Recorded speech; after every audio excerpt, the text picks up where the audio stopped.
అందరికీ నమస్కారం. ఈరోజు ఒక కళ్ళు తెరిపించే ఒక చిన్న వీడియోని మీ ముంగట తీసుకొచ్చాను. ఎందుకనంటే, ఎవరో ఎక్కడో ఏదో చేస్తే ప్రజలు అంత ఈజీగా నమ్మరు. కానీ సెలబ్రిటీ హోదాలో ఉండి అత్యున్నత స్థాయిలో ఉన్న వాళ్ళు మాత్రము చేస్తే మాత్రం అది ఖచ్చితంగా రీచ్ అవుతుందనే ఒక ఉద్దేశ్యంతోటి ఈ వీడియోని మీ ముందుకు తీసుకొస్తున్నాను.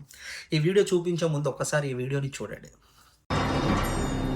ఆ పండుగల్లో మూడవ రోజున వర్షము ఆటంకపరచగా దేవుని అధికారముతో దైవజనులు ఆ వర్షాన్ని ఆపివేశారు. In the name of Jesus. Hallelujah.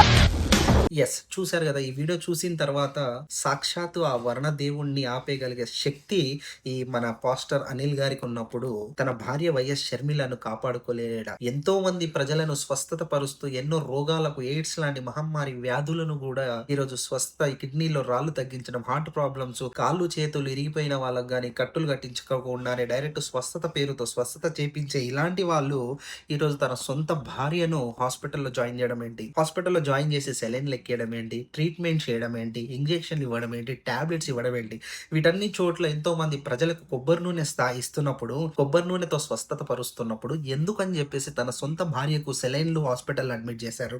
మీ భార్యను మీరు స్వస్థత పరచుకోలేరా? ప్రార్థనలతోటి స్వస్థత చేయలేరా? కొబ్బరి నూనెతోటి సెలైన్ల జాగాలో కొబ్బరి నూనెతోటి మీరు ప్రార్థన కానించలేరా? ఈ ప్రశ్న మిమ్మల్ని సూటిగా అడుగుతున్నాను మిస్టర్ బ్రదర్ అనిల్. ఎందుకంటే ఎంతో మంది లక్షలాది మంది ప్రజల దగ్గర మీరు వారిని దోపిడీ చేస్తున్న విషయాన్ని చాలా మంది గ్రహించలేకపోతున్నారు.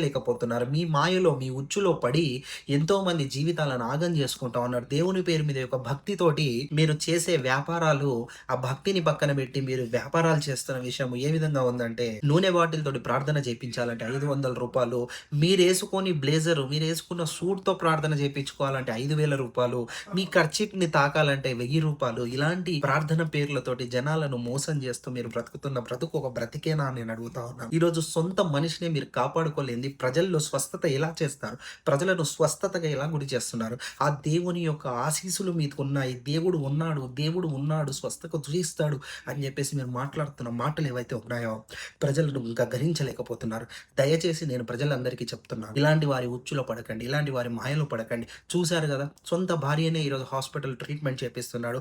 అలాంటిది మీకు జ్వరం వస్తేనో, రోగం వస్తేనో, కిడ్నీ ఫెయిల్ అయితేనో, హార్ట్ ప్రాబ్లం ఉంటేనో, వీటన్నిటిని మీరు ఎందుకు కొబ్బరి నూనెతో స్వస్థపరచాలి? ఇది మీరు చేస్తున్న తప్పు. ఇది ఖచ్చితంగా ఖండిస్తాం. ఇలాంటి ఉచ్చులో పడి మీరు దయచేసి మీ జీవితాలను, మీరు సంపాదించుకున్న డబ్బును నాశనం చేసుకోకండి. మిస్టర్ బ్రదర్ అనిల్ కుమార్, ఇప్పటికైనా మీరు స్వస్థత పేరుతో జనాలను దోపిడీ నుంచి దూరంగా ఉండాలని కోరుకుంటా ఉన్నాను. ఎందుకంటే మీరు చేసే స్వస్థత ఏమో గానీ మీరు జనాల నుంచి దోచుకుంటున్న డబ్బే చాలా ఎక్కువగా ఉంది. 1,000 కోట్ల ఆస్తులు కూడా పెట్టుకొని ఈ రోజు కూడా మీరు ఇప్పుడు ఇలాంటి పని చేస్తా ఉన్నారంటే సిగ్గుగా ఉంది. బ్రదర్ అనిల్ కుమార్, ఖచ్చితంగా జనాలు గుర్తిస్తారు. రానున్న రోజుల్లో మీకు బుద్ధి కూడా చెప్తారు.